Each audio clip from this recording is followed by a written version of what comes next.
Wherever you might be across the globe, MetroFM.co.za, that's where you want to be. It's halfway through the year. It's always unbelievable how time flies, man. It's the middle of the year. It's just as important time to truly reflect on how things are going in your lives.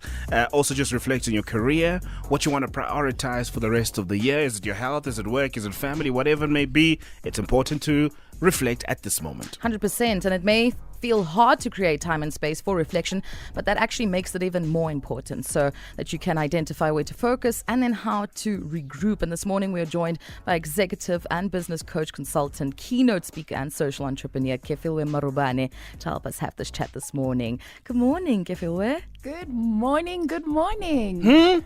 What happened when we entered two of it? I don't know. It's the morning excitement. Okay? There it is. It's always great having you in studio, Yes. you know. And I think reflecting on life is something that one should do probably every Sunday before you get into a brand new week. But why is it important to sometimes look at life in quarters and see what you've achieved just to help you move into the quarter mentally ready? Very, very important. It's critical to check in with yourself because life is a journey. True. And just like when you're traveling a journey with your car and you're on a road trip, you need to take a stop, refuel, check that your tire pressure is on par, take the car in for service. The same needs to be done for our life. So now we're midway into the year. It's also important for us to check in with ourselves and do that review, refuel ourselves as we move on to the next phase of the year. And how would you go about doing that? Because I know there are tons of people looking at their vision boards. We had plans. We had set out to do, major things in 2024, but we haven't quite hit the marks that we wanted to. How would you advise those people to regroup and push in the remaining 5 months, right? Yes, correct. So for me, my encouragement would be to have a meeting with yourself. Yeah. And in that meeting with yourself, I call it like a strategy session with yourself and say, these were my goals at the start of the year. How far am I right now into this year? And then once you've unpacked that, say to yourself that I've still got 5 more months to go into this year. What is it that I still want to achieve? What are the goals? What are the aspirations that I have for my life? Stay true to yourself. Your aspirations and goals need to align to who you are. And then it's about the action. What am I going to do to accomplish those goals? And you need to be very specific. Clarity is critical on this journey of life, because if you don't know what it is that you want, the world will tell you what it is that you want. So you need to be clear about it and then put some time frames and realistic time frames. Sometimes we have these ambitious, audacious goals, but they really don't align to where we are right now in life. Let's keep it practical. If your goal is maybe I need to get a new job, what is it that I need to do right now? Do I have the skill set? Is my CV on point? Am I having conversations with the right people, whether it's my line manager, whether it's a fellow colleague in another department, about my career goals and aspirations? If you want to start a business, where are you with that business idea? Have you put together your business plan or your business model canvas to get you starting? So it's really about starting. Let's be realistic with the plans that we have with our goals, and then having somebody to just keep us accountable. Let's talk about consistency, right? Because when the year starts, we have vision boards, we have goals and things that we've put out to the universe to say we want to achieve, but then life kicks in and we get sidetracked, we forget. How do we consistently inspire ourselves to be consistent with the goals we are set out to achieve? Correct. You need to have something that motivates you.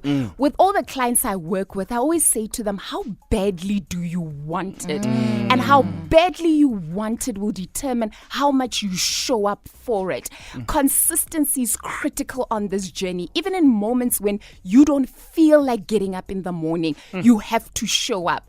I love saying showing up, because showing up for me is about being brave, bold, intentional, and putting your best self forward. your best self forward, even in moments when you don't feel like it, even when the weather is cold outside. You are not determined by the weather, whether it's raining, emotions, who you're going to approach and pitch your business idea to. You are committed to what? Your purpose. And it is your purpose that will drive you, that will wake you up every day in the morning. 100% agree. Oh my goodness. Let's talk about burnout. Burnout is quite rife this time of the year. Candace. How do we overcome? Because it's going to catch up. Yes. You know? We need to rest. The example I made to you about traveling on a journey, you can't run the car for 4 hours non-stop. The car at times will even warn you, it will overheat. And as people, we need to be in tune with our bodies. If we are tired, rest. Get the adequate amount of sleep. Exercise. We take this body for granted. Sure. Are you exercising? Are you eating right? Yes. Because as much as I can accomplish all my goals, achieve the wealth and the money, if I don't take care of my health, I will be in trouble. Yes. So it's really about resting, refueling, doing things that you enjoy. I love being in nature. This past weekend, I went for a hike. Beautiful. And there's just something so fulfilling about that. Being with friends, reading, also just stepping away. Because remember, to accomplish the goals, the dreams and desires, it's also about your energy. If your energy is not operating at a level that is embracing and all-encompassing, you limit yourself from achieving those goals. Before I let you go, there's someone out there, life is just amazing. I've achieved all my goals 7 months in. Now I'm just waiting for December so I can go somewhere and just enjoy my best life. How do I not find myself complacent and relaxed so I do not achieve anything else? Sure. Yes. So for me, I live my life by the saying that you need to be uncomfortable with the discomfort. You know, the moment you start operating from a space where you're comfortable and complacent, there's a problem. So how do I constantly shift and challenge myself? I'm not competing with the person next door. I'm competing with myself. How can I be the best version of the person that I was yesterday? So good on you if you've accomplished those goals and desires. Challenge yourself and say, what more can I do? Because why? I only get one chance to live this life. There's no dress rehearsal. There's no another opportunity. Yeah. So are you fully maximizing the time you have here on planet Earth? And if you're not, perhaps challenging yourself to do more. Amazing stuff. It's always great chatting to you.